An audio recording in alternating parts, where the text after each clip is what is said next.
পরিস্থিতির কারণে কিংবা মানুষের কটাক্ষ শুনতে শুনতে আমরা হেরে যেতে বসি, ঠিক সেই সময় একটিবার আয়নার সামনে গিয়ে দাঁড়ানো দরকার।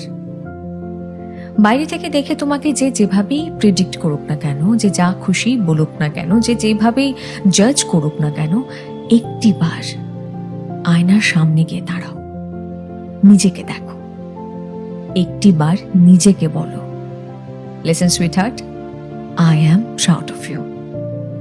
যারা তোমাকে নিয়ে কটাক্ষ করছে, তোমাকে ভুল বুঝছে, তারা হয়তো জানে না তোমার জীবনের আসল গল্পটা কি, কতটা কঠিন সময় তুমি পার করেছো, কিভাবে সেখান থেকে তুমি বেরিয়ে এসেছো, কিভাবে বেরোনোর চেষ্টা করছো। তারা যদি জানতো, তাহলে বিশ্বাস করো, তারা প্রত্যেকে একটা কথাই বলতো, এত কিছু হওয়ার পরও কিভাবে কিভাবে তুমি তোমার ঠোঁটের কোণায় এই হাসিটাকে ধরে রেখেছো।